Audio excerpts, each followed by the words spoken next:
Well, great. Well, to everyone that's joining us and will join us in the future here, we are talking to Brent and Becky Heath from Brent and Becky's Bulbs, all the way from 7900 Daffodil Lane in Gloucester, Virginia. Good, you pronounced it correctly. Yeah, I knew that. It was like Worcestershire. Dr. Foster went to Gloucester. So not only are there you two, but your family too, Jay and Denise, also a part of the tribe there, and they probably have a couple more kids than I am aware of. I haven't seen them for a while. They are the fourth generation, and so they have a son that could be the fifth. They live on the farm in another house, on the farm. So, and they're here working every day. Well, yeah, that's how it is when you own the business. So that's great. So you guys have a 28-acre farm and garden, and we'll talk more about those things, where you live. And before we went on, Brent mentioned that he was more of the experimenter and plant collector, and Becky's got beautiful organized gardens there. And I was hoping to see them this year, but something came up and we weren't able to do that. Hoping to tour Williamsburg and see all that. And you guys are somewhat near Chesapeake Bay, right? We're on an estuary off the Chesapeake Bay. Okay, that's what I thought. You were in our boat, and we can be in the Chesapeake in 30 minutes. Oh man, that's awesome. I got to tour a little bit out there a few years ago. I could not help but think of Winslow Homer, those paintings, his seascapes, and the famous one, Breezing Up. He's in a little skiff out there and the sails popping up, and it's such a nautical area. It's so beautiful out there. So, and there's probably fish too. Yeah, lots of them. The motto of our county is "Land of the Life Worth Living." Oh wow. So, Oh, that's great. And also, of course, Virginia is for lovers, they say. So. And garden lovers too. So on your 28 acres, you've got some test gardens, I'm sure, and discovering new things that'll work. And we want to talk today a little bit too to help folks with picking bulbs. Maybe we can determine what would be the best for us, or something kind of surefire. And before we went on the air too, I had mentioned that we all get tempted here in the big box stores. There are bulbs right now. There are big bags of bulbs. Oh, $20 for 50 daffodils or something. I have found in my experience, I don't want to diss any businesses or companies or anything, but often those are very desiccated. You'll pick up the bag and it weighs nothing almost. They're just dried out. They're not the best ones. You guys have the best. We talked about a good bulb and a bad bulb. The good bulb weighs like a golf ball with good weight, and the bad bulb weighs like a ping pong ball.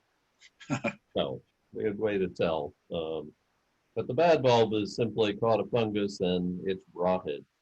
If the fungus has eaten all the moisture in the bulb. And Pat, I think the other part of this is that in the big box stores, although they're very nice people, they don't have horticulturalists on staff that know how to take care of things. And everything is stored in the same place. And in our warehouse, we have 5 different coolers that are 5 different temperatures, plus other areas that are just normal, that that can live where we're standing and doesn't have to be cold or warm or places in between. And in the box stores, they're all in the same place, no matter what kind of bulb it is. That's right. Well, and as far as their plants and things too, we get the same thing the California stores get. They'll send us oak trees and things that we're not really growing yet. We may get to that. So you're right. No horticulturists really on staff. Yeah, I just remember last year daffodils were on sale, $5 a bag. I planted them. Well, I threw out half of them because they were like mummies. They were just ping pong balls. They were dry. And the rest I planted, they felt okay. They all rotted. Oh. Yeah. Okay. So it wasn't a deal after all. So With their rotting is they may also not have gotten a good root growth before the ground froze. Once they have a root growth, they're not subject to freezing. It's like they have antifreeze in their cells. The cell walls become elastic. It's important to get them in the ground if it's dry to water, so they get a good root growth. They root best at 50 to 60 degrees, and once rooted, they should be good to go. well, and that's kind of the thing for us too. Some companies might not, they may want to ship too early or too late here. Too late is worse for us because the ground's frozen. And I've actually chipped the ground away with a big metal pole to plant my bulbs, but that's not fun. So it's timing is important. Mulch well after you plant to kind of insulate the soil, and so they do get those roots. You know, the first year we moved here, I moved to Alaska in '84, and I planted some tulips, and I think I planted them Iowa deep. Wow. And I never saw them again. So I don't know that we A should. lot of energy to push up through the soil, and so Yeah. optimum is with tulips 3 to 4 times the height of the bulb deep. So that's a If you good have one. nice breathable soil, soil that works easily. But you don't want to plant them too shallow either, because then they don't perform as well.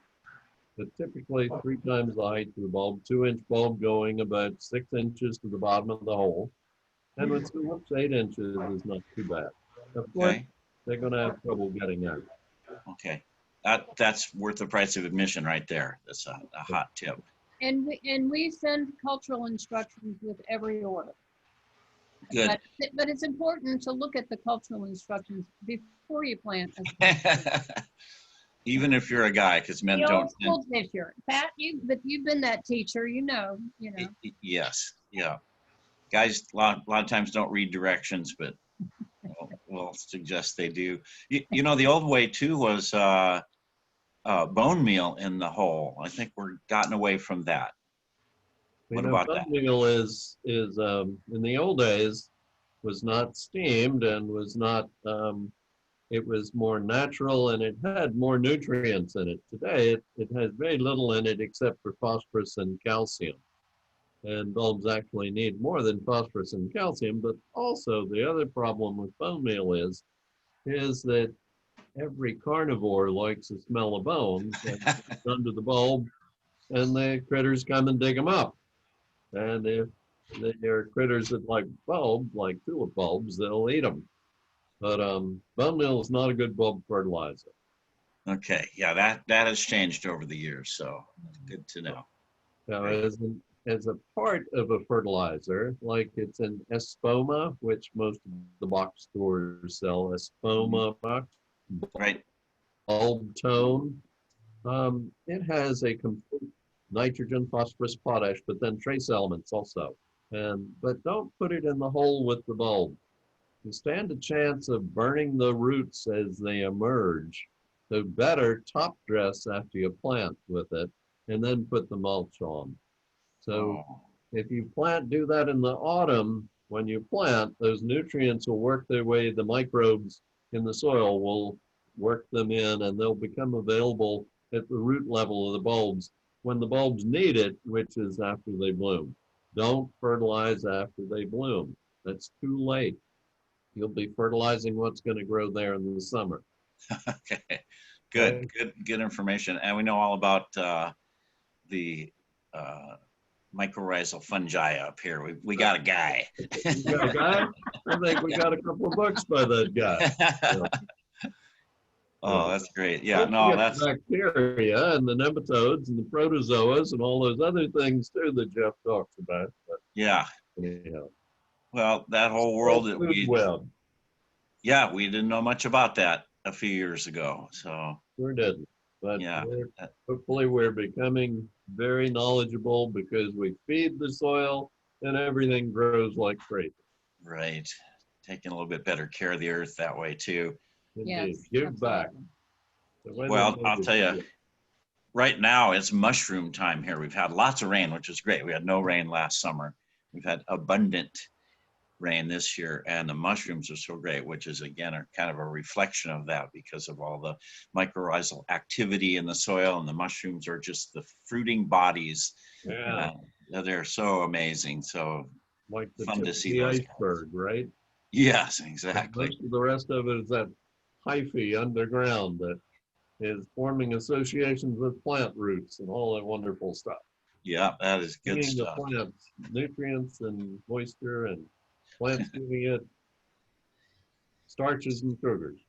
Yep, very good stuff. So, Brent, so you haven't been growing since 1900, but Nope, I'm not you're quite that old. I'm a little gray around the gills, but so but the family business has. my grandfather was a damn Yankee. You know what a damn Yankee is? Well, you better tell us. Well, a damn Yankee is once you've moved south and become accepted. And you're accepted if you bring something of value with you.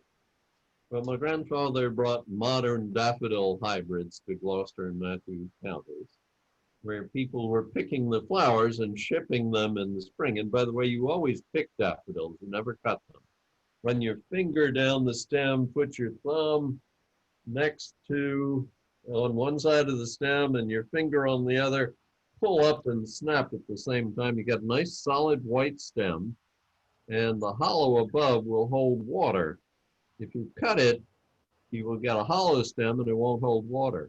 So always pick your daffodils. But anyhow, people were picking the flowers, shipping them to Baltimore by steamer in those days and other markets. And my grandfather brought modern daffodils, bigger and better ones, more colorful ones, and began to sell them to local farmers. And when the Depression came, people could afford to buy a bunch of daffodils, but they couldn't buy roses any longer.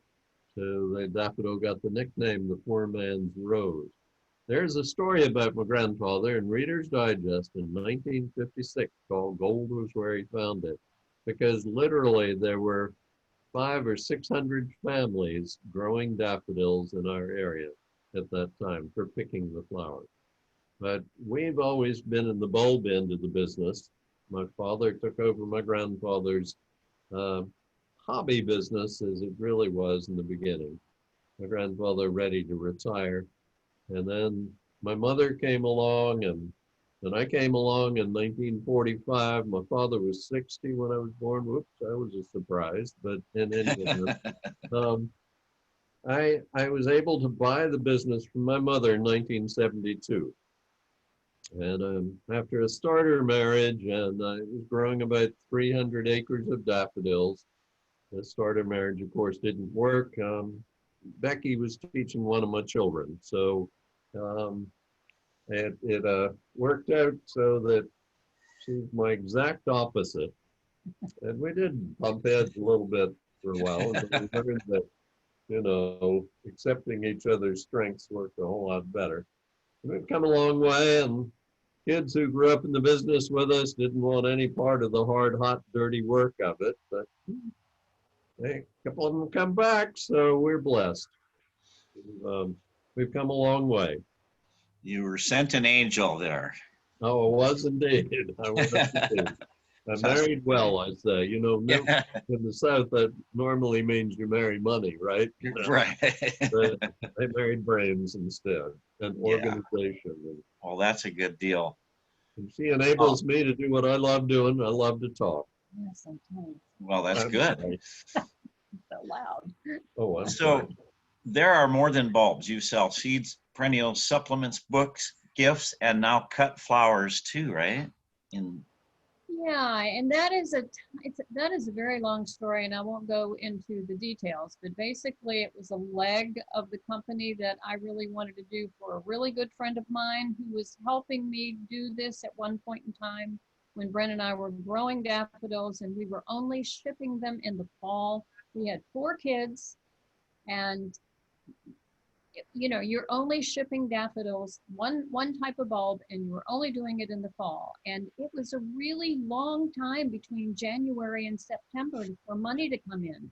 So it was a tough time. So my friend Patricia helped us start, sending out boxes of flowers in the springtime, because at the time Brent started traveling and taught and giving lectures, and I had kids, and anyway, and so it got to the point where she was by herself, and we had just bought this property. We do have 28 acres. 10 is at home on the farm, and 18 more is only 1 mile away, but it's where we built a new warehouse and a new office, my 8-acre teaching garden, and then production fields in the back. And so I decided that we would have Brent and Becky's bouquets so Patricia could get out in the flower fields again. And then before she got to send out her first box, she had a stroke. So that didn't work very well at all. But we still do Brent and Becky's bouquets. And really, Becky is the one that does it. I get to pick flowers and make the bouquets and hear the stories about why people are sending flowers, either for birthdays or anniversaries, or we have one client who sends his mother a fresh box of flowers from every month from March until October, because she's in a nursing home. So what else do you send your mother but a fresh box of flowers? And Pat, it isn't like a florist, because they're field grown. What's in the garden and what's in the field. And if they're there, we have it. And if they're not there, it's not a manufacturing business. It isn't in the greenhouse. It's just outside. So anyway, it's fun. I enjoy it. It's one of my pleasures. Yeah. Well, I saw a question come up on the screen. Yeah. Did you see it? Shall we answer them as we see them? Yes. Well, the question that came up was, bulbs come to the surface, and why do they come to the surface? Well, often, number one, if the soil is really heavy and they're not planted deeply enough, they heave. The frost causes them to heave.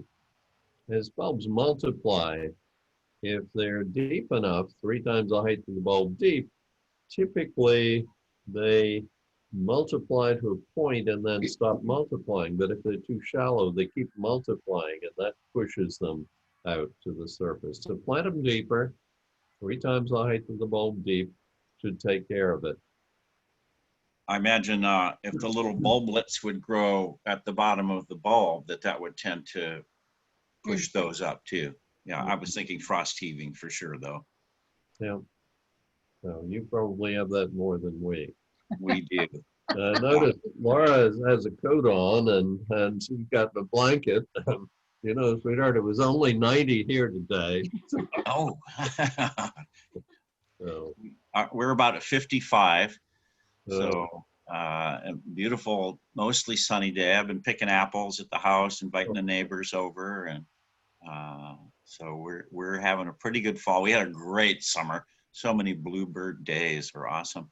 So here's my friend Yadi, who wants to also plant those Princess Irenes, which we're talking about. There he also said he sent another question, should I dig them up and transplant them? The best time to dig bulbs and transplant is after they've bloomed and after the leaves have the solar collectors, the leaves, have manufactured enough starches and sugars to recharge the batteries, the bulb, but before they die. So when they begin to turn yellow, that's the best time to dig and transplant. Good to know. And, kind of on the heels of that, should you let them die completely back? I mean, your normal bulbs, like your tulips, should you cut them off, or you really need to let them die back down to no? As soon as they start turning yellow, the chlorophyll is gone, and they're no longer recharging the battery of the bulb. So go ahead and cut them then, when they begin to turn yellow. Because most plants would put that energy back into it, right? But but only as long as it's green. When it's turned yellow, it's not recharging any longer. Okay. So a trick we have at Alyeska Resort up here, my friend Robbie planted I've been there. Pardon? You've been there. I gave a lecture for Master Gardeners there one time. There you go. Well, Robbie had planted lots of bulbs around there, but then he had the cultivated geraniums that came up on top of those bulbs later, so he didn't really have time or the crew to go out and, you know, clean them all up, but that way they kind of hid themselves. So I thought That's the that was great thing. Bulbs as companion plants, the perennials, you the go. grasses, and ground covers are all wonderful things to hide maturing bulb foliage. That's one of the most frequently asked questions. What can I do to hide just the old green leaves? You know, people don't want to see green. They want to see, well, green's a color, but they don't Yeah. want to just see green. And so our answer always is plant some early blooming perennials. They'll come right up and hide those leaves, but they are still collecting the energy from the sun, even though you can't see them as much. Good tip right there. Yeah. And you guys, I think I saw something on the website about what's happening with you right now. And you have grasses coming up and some other perennials and things in your bulb gardens, or I saw something about maybe companion planting things. We have, you know, we're gardeners, and the 8-acre garden, the teaching garden, is here at work, and that's my garden, and it's open to the public, free of charge, 6 days a week, 9 to 4. And but at the beginning, when people started coming, they would look at me and say, "Do you sell that tree?" No. Well, do you sell this? No. Well, why do you have it in your garden? Why are you? I'm looking at it now. I want it. Why don't you sell it? And I said, "Honey, I'm a gardener, and I'm just showing you how you can put it all together. Your vegetables can be there. I have strawberries, producing beautiful strawberries in my Liberty garden, which is a red, white, and blue garden. So they have the strawberries. That's the favorite garden for our staff to weed because they graze while they're weeding." Oh yeah. Strawberries. But you know, we're gardeners. So we have lots and lots of different perennials and grasses and annuals. And this is the first year that I've been fiddling with the All-American selections, you know, with Diane Blanchard. Yep. And I have a whole bunch of their annuals on display in the catalog garden, all named and all that stuff. But then I have some in the regular garden too, and that's something that I haven't really done a lot with. And I'm enjoying the heck out of them. You know, you're creating a sequence of bloom.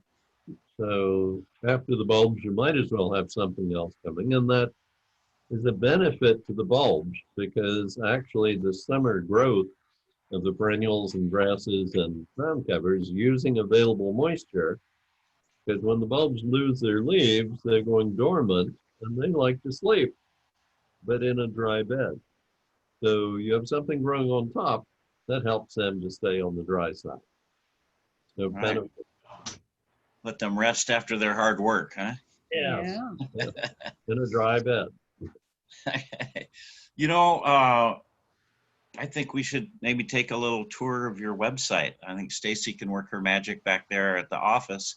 I'm at home, and we can look at a couple things. One thing I do want to see if we can find is the layered bulb pots that you do. You have the plan for that. I forgot what you call those. The living flower arrangements. There you go. So we'll have to get to that. So here we go. Look at this. This is my first Zoom meeting. Becky does them all the time and Jay does, but we're going to start doing my lectures on to have them available. And the bulbs as companion plants is one. Well, and Brent is like, where's Waldo? It's like he's somewhere. You can look up on the little menu up there. It says, where's Brent? He's got different lectures going on.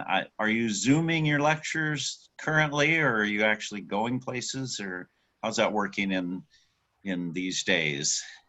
I haven't been anywhere this year. They all got postponed, but Becky can tell you more about the Zoom part. We, because, you know, at first, I think that I know that I'm one of those optimistic type people, and I just, you know, thought this would kind of have a vaccine and be better and we could just get back to normal. But people really begin to call and say, you know, what can we do? You know, we really need the information. So we're biting the bullet, and we're going to put Brent in front of a computer and have him doing webinars through Zoom. So he's got 5 or 6 scheduled this fall already. And now that Jay and I've been really working together on this, I think we're going to actually attach some to our website so that anybody, anywhere, because even like Garden Pat, you know how it is. You can't get to everything that you want to go to. And so if they are available when you can't fly somewhere, it's a nice thing to have. So Yeah, we're going to do that also. Great. Hey, Stacy, go back there, that living flower arrangements. It was scrolled down a little bit. That's underneath Brent's things. There he is. Keep going. Lots of good information. There it is. So this is a very cool thing. And let's see. At the bottom of it, you see those 2 things that you can download. It is the download. The top one is a planning sheet, and they're actually suggested recipes for which kind of bulbs that you can put in your pot.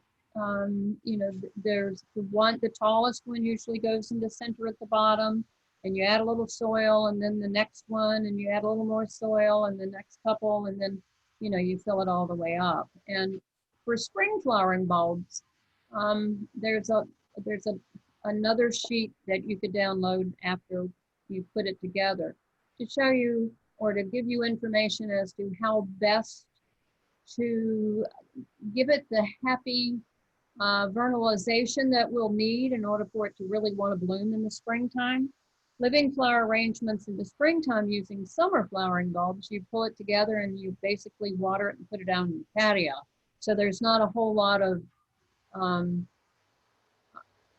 care as far as except for watering for those. But this has become one of the most popular presentations for Brent because people like to take things home and get it to grow. We're all gardeners now. So you do classes for this, or you did classes for this, and people take a big pot home that's going to bloom at different times? We do. First thing we do is we do a talk outlining how growing bulbs in containers is different than growing them in the soil.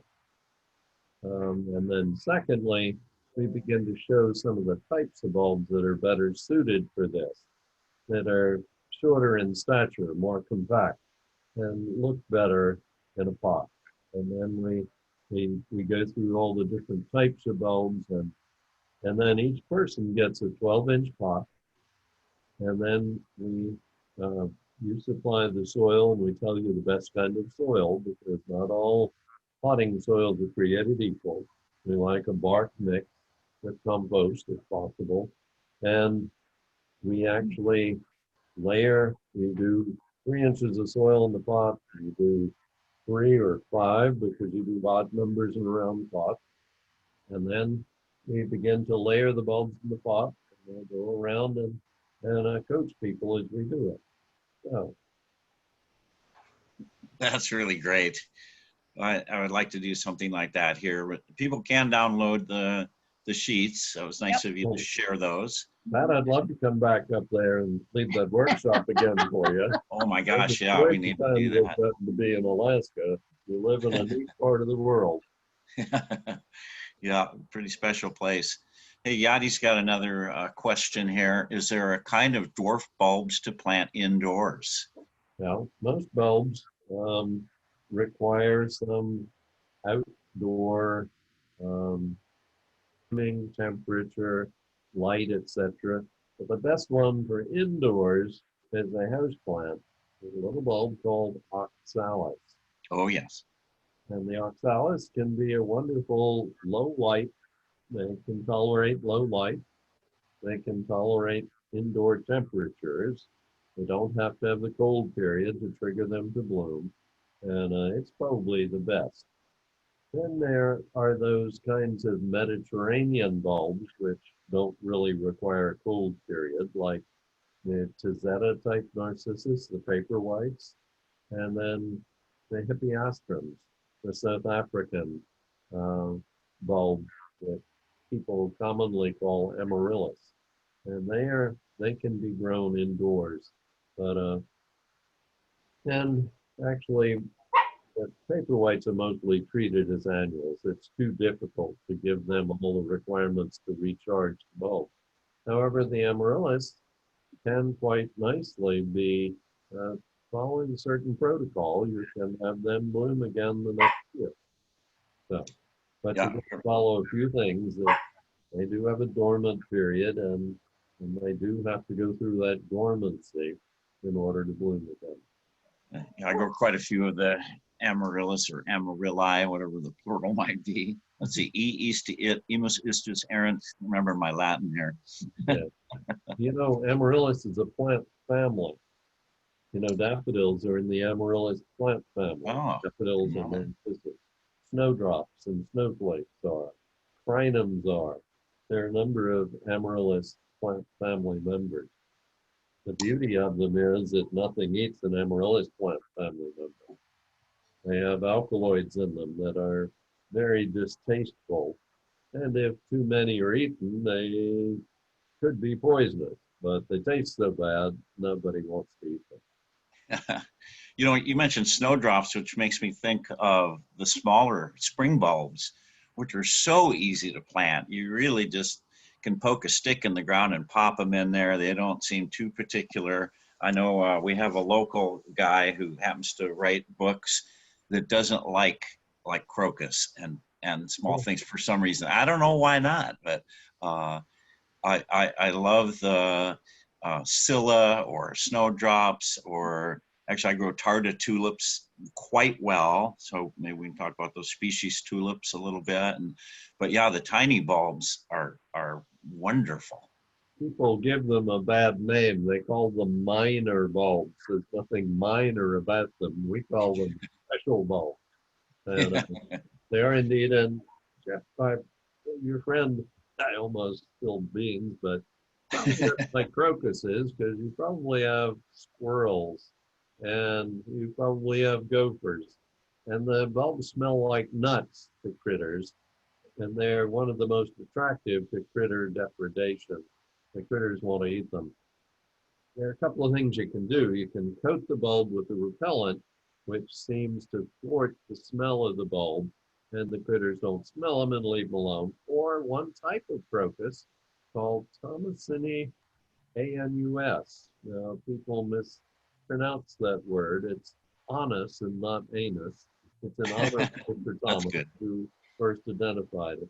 They don't smell good to critters, and they do tend to be critter resistant, not critter proof. But they also naturalize. They reseed and spread when they're happy. That's what the term naturalize means. Non-native that reseeds and spread.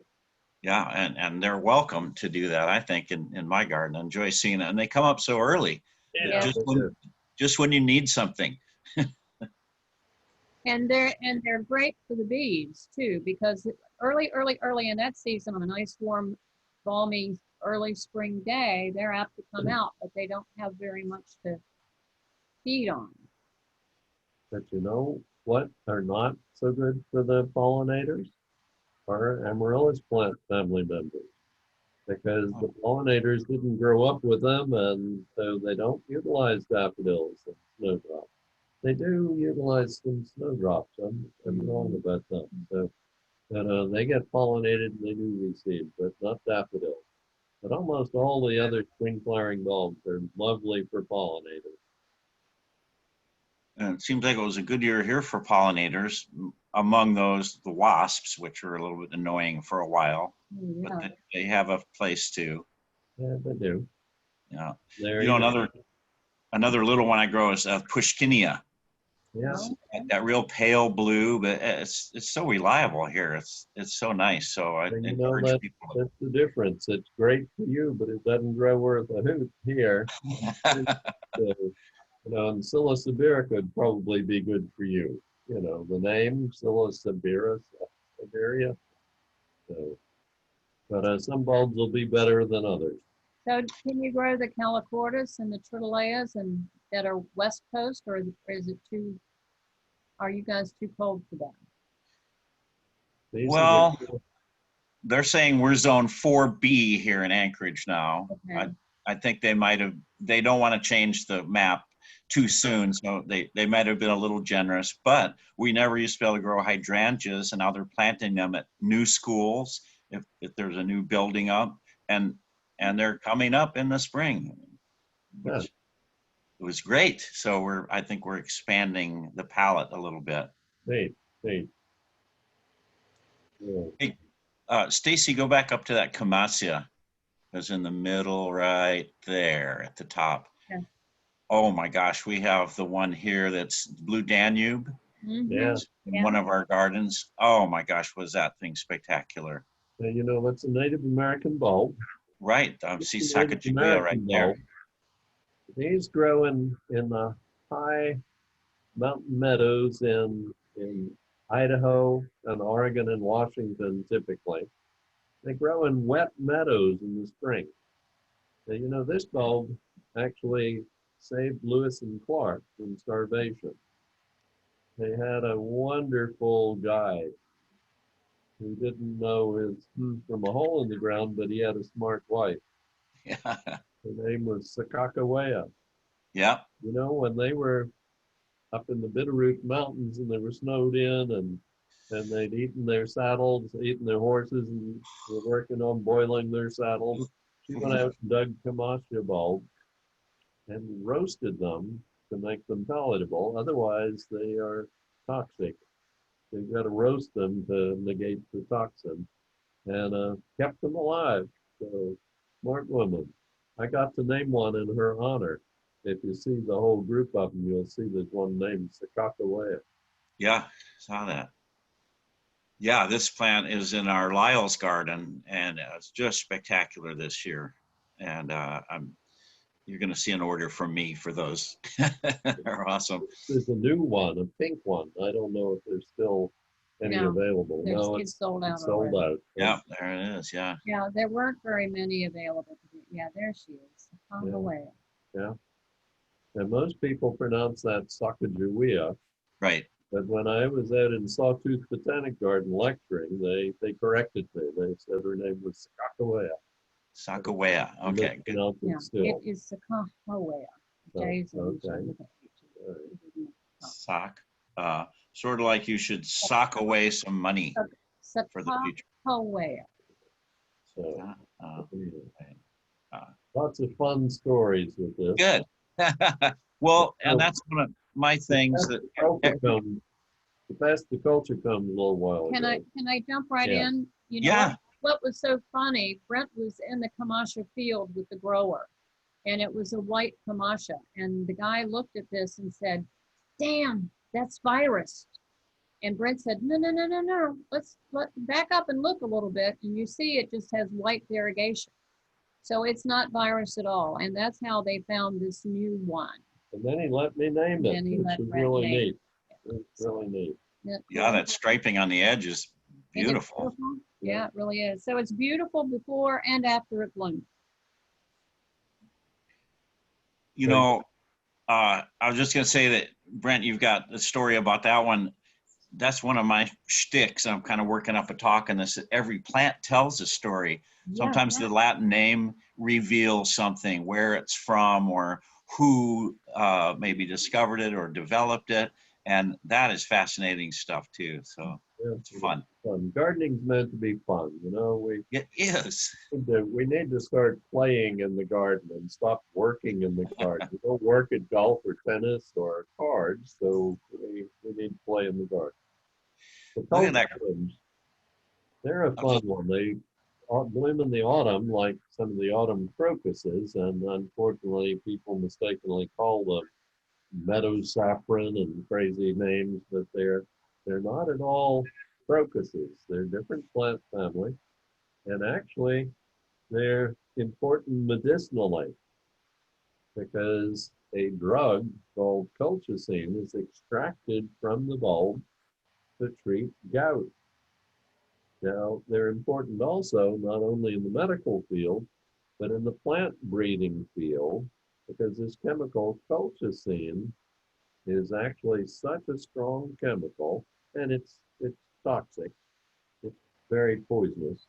But when you treat plants with it, it shocks them into having, instead of two sets of chromosomes or two chromosomes, diploid, it shocks them into being tetraploid and creates much bigger and more vigorous plants. Tetraploid daylilies, hostas, lots of them. But the colchicones, you can see a white double one there, Here. yeah, Right. right there. Let's go to the colchicum, Stacy. Third row down on the left side. There it is. And they're hardy, and they're absolutely critter proof. You don't have critters in Alaska, though, do you? We do. We have voles. They look like, I call them hostess Twinkies. You'll see them run across the trail. And we've been having a few rabbits, I think feral rabbits or pets that were released at the garden. Yeah. The good thing is they were eating horsetail, Oh, that's good. equisetum, and in the spring. Well, have silica, plenty of silica diet, right? Yes. You know, that has another name, the horsetail, called scouring rushes, because Right. you can use them to clean dirty dishes. They're called tinker toys, because you can pull them apart and put them back. Kids enjoy playing with Yep. Alaska kids know that one. One Yeah. of one of the neat things, or another neat thing about these, or something that's really important to know, these colchicones bloom in the fall and they bloom naked. They have no clothes on, no leaves at all, but their leaves come up in the springtime. And it's so amazing how many phone calls I get to say, I have no idea I've got something new in my garden. I've never seen it before. I'm getting ready to pull it out, but I want to see if you have any idea on this. Send a picture. And it's the leaves of the colchicum. They planted and they enjoyed them in the fall, and then in the spring the leaves come up. So Lots of plants have nicknames. You know, there's nothing common about plants, so we got to stop calling them common. We're calling them nicknames. These come up in the oh, it's gonna sing for us now. These come up in the fall, and the nickname for them, they're naked boys. Oh yeah. Because we have naked ladies I know too. naked ladies. Yeah. Naked ladies are like Taurus and really, but kind of fun. So the colchicums, can't they just grow like sitting on a windowsill or something? But no, my But- grandmother was so poor during the Depression. She was a widow with 7 children, and she was a gardener like you wouldn't believe. But she would buy one and put it on her kitchen windowsill and watch it and enjoy it so much as it slowly had the stem come out and then the bud and then the flower, no water, just sitting there on the windowsill. And when it finished, she would take it out and plant it. And then the leaves would grow. And the next year she would get another one. I mean, and that's just kind of what she did because that's all she could afford. But that was also North Carolina. That was North Carolina. So I don't think you can do that in Alaska. Well, Probably they not. pot it up and put it in the put it out in the garage where it won't freeze. You know, bulbs root best at 50 to 60 degrees. Once rooted, then the cell walls become elastic. So they'll have to treat it a little specially. You kind of brought up a point there too. If people do force bulbs, and actually we've been getting these, I think from Costco. It's a fairly large kind of a jar thing with little spikes in the bottom, and they've got forced tulips in there that bloom and are very nice, but you can't really replant those. Tulips are pretty much annuals for most of us. Okay. And then they're so edible, every critter in the world loves tulips. So, but tulips split up where you plant one, next year you'll have 20. But the bulbs are very small and it takes them a number of years to mature. So best if you treat most tulips as annuals. Now the Darwin hybrids are a little bit different. They don't split up as readily. And they tend to be a little bit more perennial than most tulips. So they're the ones that will come back best. That's what we want. Cold wouldn't be a problem at all for the tulips. So they love it cold winters. So they're from Uzbekistan, Turkestan, and Kazakhstan, high mountain deserts, where cold winters, the hot, dry summer. They do need to stay dry in the summertime. Oh boy, don't even look at these tulips here. You just want them all. Like I say, our Tardas do really well here. I've had very good luck with those.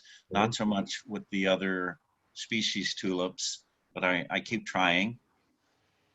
They grow best where you grow thyme, herbs like thyme. You grow because they grow best in a dry summer situation. Um, Yeah, for us, it'd be a rock garden with yeah, really good drainage and that type of thing. yeah, yeah. I think we did grow some lilac wonders And one that's year, the garden. it's been such a good one for a long time. Oh, look at all these. Oh, my goodness. And the thing is, it's delayed gratification because you do need to plant them in the fall, but you're going to be so happy in the spring that you did. You'll forget about the hard work. And speaking of planting, I was going to ask you to, is there a favorite bulb planting technique or tool that you like? I know you sell some tools.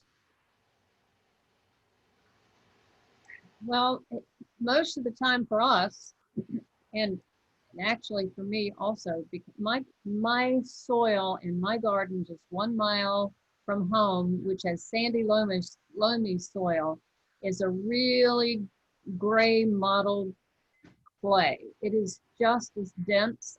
I could make bricks out of it. So more often we will put down some compost on top of the ground and put the bulbs on top of the compost and cover it with more compost and cover it with mulch without really digging holes at all. So we plant up. Stacy's really good at this. Finding these pictures. Yes, she is. My favorite tool is that garden knife down there, the second from the left on the bottom. Hori knife. Yeah. Yeah. Yeah. Well, Ours too. it's a Brent and Becky knife. It has our name on it. So There we go. it's not made in China, but made in Italy. But it's stainless steel also. And I use it like a dagger. I grab it, and I should have one. You don't have one behind us, do you? I hold it like a dagger, and I stab into the ground, and you can go 6 inches deep if you need to. You pull it, and it opens a hole, and then you put the bulb in, and then you go 6 inches away, or if it's a 1 inch bulb, it's 3 times the height, so that's 3 inches away. I make another hole 3 inches away, pull, and drop the bulb in. So it goes stab, pull, drop, stab, pull, drop, stab, pull, drop, stab, pull, drop. I can do a lot of bulbs in a short time. Yeah, our crew likes those. Our main horticulturist, Will, he's like a surgeon with that thing. Yeah. He is awesome with that. So yeah, voted one of our favorite tools.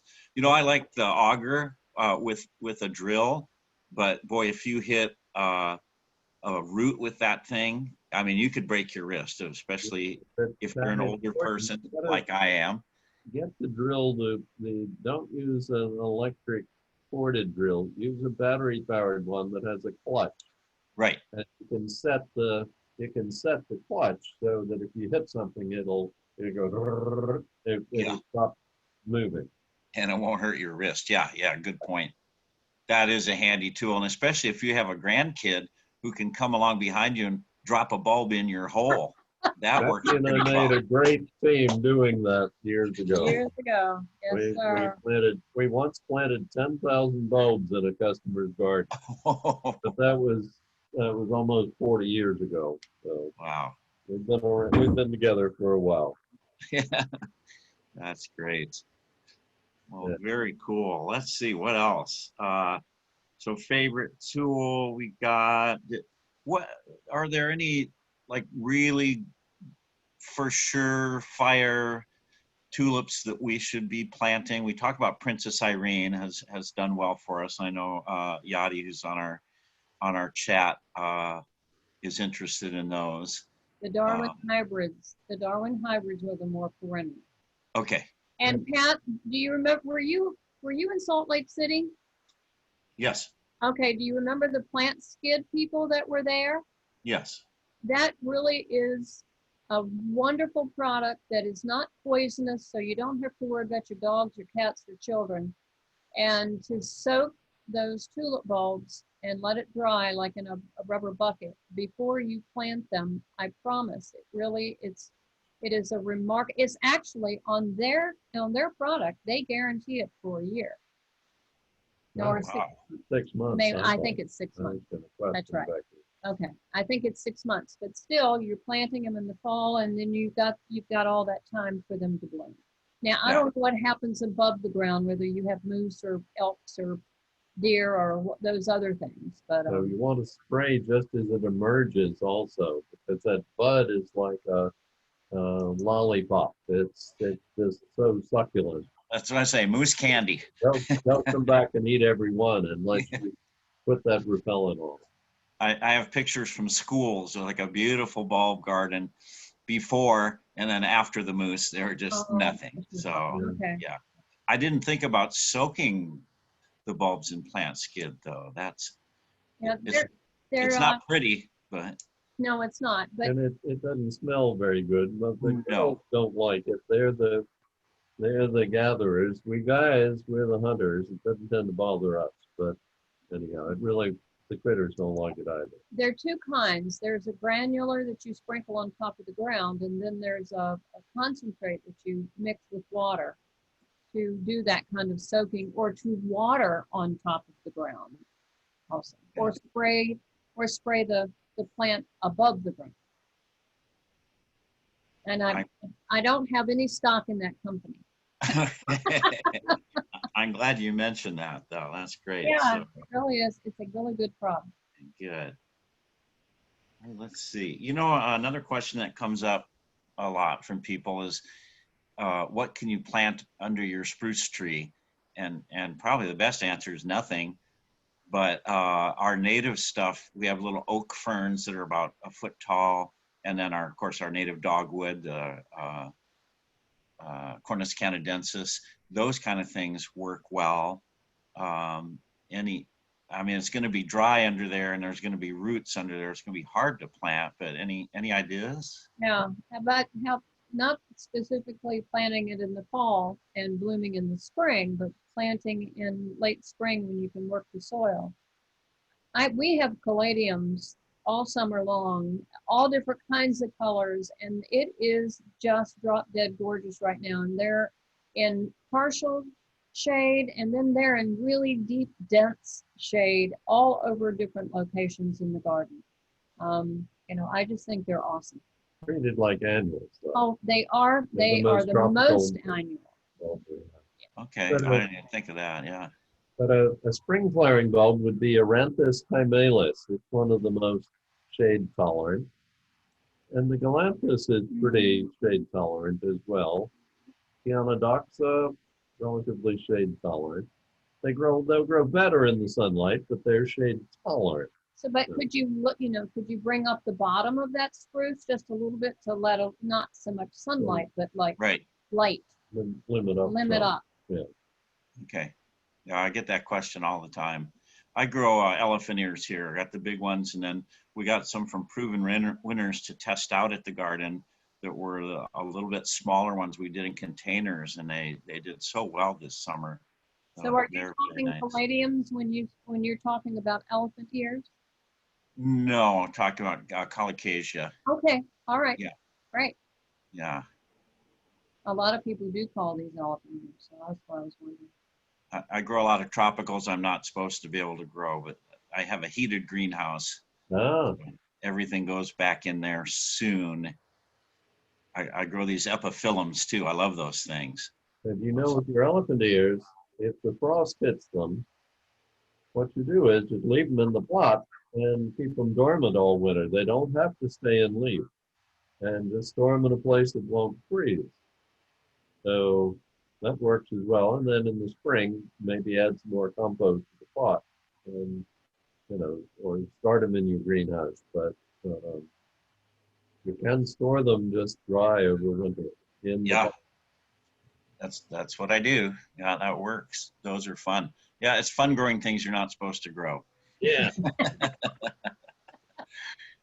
Kill a few along the way, and Try a new spot the next time. Yeah. Condition. So let's see what else here. Yadi wants some names, but I'll help her with those things. And I think they're going to plant over at Benny Benson School there, do some, hopefully get the kids involved out there. I don't think kids are on site yet. Are you guys going back to school in person? Not yet. My granddaughters are at a Christian school and they are in school. They're masking up in coming and going and in the hallways, not in the classroom.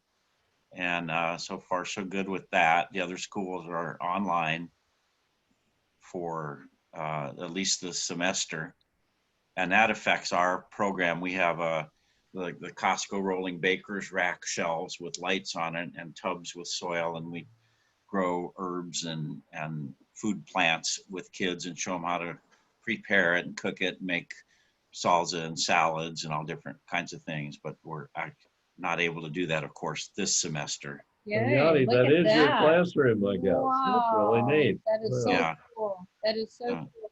You know, kids get so turned on by watching things grow. Even seeds, we had some seeds and gave them to the elementary school nearby, and we got so many comments from the teacher that the kids were just so excited just to see something sprout. You know, they just felt like they were magic people to be, get something to grow. So it's just, this is the time frame when we need to start them on things like that. Yeah.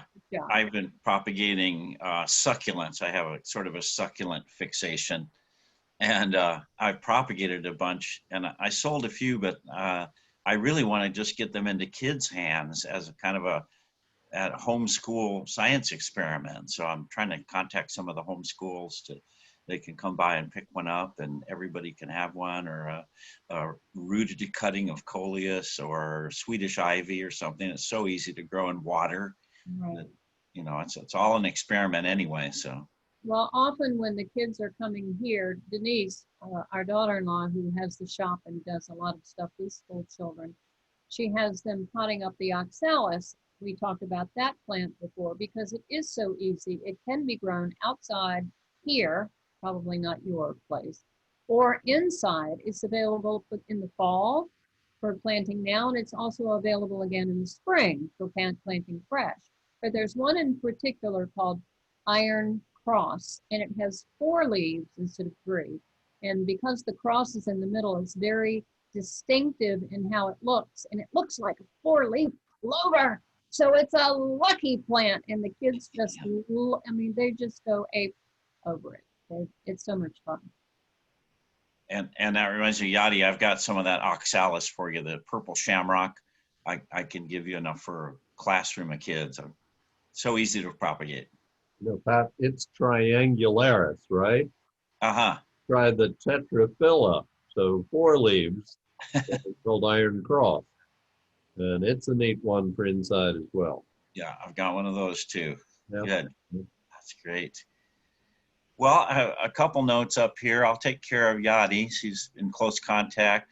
Gloria says, this is my first Zoom class, she's camera shy. Love, love, love my tulips in the spring. Always put a smile on my face. So, that's good. Yeah, you definitely want to check out Brent and Becky's bulbs.com. Easy to remember. There they are from left to right. Also, it's Becky and Brent, which maybe should go that way. I don't know how you guys work that out. Somebody once said to me, they just met me and I was talking about bulbs, and they said, "Oh, you must be from that bulb company. Becky's in somebody's bulb." That other guy. Yeah. That's funny. Good. Well, gosh, this could go on, but we kind of try and keep them in an hour and not take too much of your time because it's a busy time. You guys are shipping already, right? Yes, we are. Yeah. Okay. It's not too late for Alaska to order bulbs to get them in the ground and everything? It should not be at all. It should not be at all. This whole week, we've been really working hard, fast and furious to try to get the orders that we have already received out for fall crocus and colchicums so that they can be planted over the holiday weekend. But the wonderful thing about a website, which you can't do when you have a catalog in your hand, you can look on the website to see what's sold out and what isn't. Yeah. And so, as opposed to writing it out, I can't tell you when they have, they mail it in and then you have to contact them because something in the order isn't available and, what do you want to do? But the website has it all right there. So easy. Another plant of desire for us at the garden, it's the first thing to bloom is used to be hepatica. They call it anemone transylvanica now. And I don't know if you ever get that anemone, but it's that deep kind of Wedgwood blue and speckled Yeah. And it's wonderful, but Pat, is it a geophyte? A bulb? I'm not sure that it's a bulb. And the perennials we do are, I'm not sure. It's more of a native plant. I'm not sure. Not seen it commercially available yet. Yeah, I asked Alan Armitage to help me. I think he is sending me a source. So, and I found some in the UK. So he's a fun guy. Yeah, he is a fun guy. So, well, we'll let you guys go. Thank you so much, and expect some orders from Alaska. We need all these. Thank you guys for coming. We enjoyed seeing your smiling faces. It's been fun. Right. I look forward to more of these now, I hope. Sounds good. We'll do it again. Okay. Hopefully see you next year in person too. Absolutely. Good. I look forward to it. Sending a big hug and kiss, little brother. Everybody, he was my little brother at the first Garden Con. I was his mentor. Well, and that worked out so well because you made me feel so comfortable, and it's a new kid, and I'm kind of the old kid now. Yeah, you are. What does that make me, sweetie? Yeah, still the great grandma. Sweet young thing. No. All right. Take care, guys. Have a great weekend. Okay, you too. Bye-bye. Great. Thank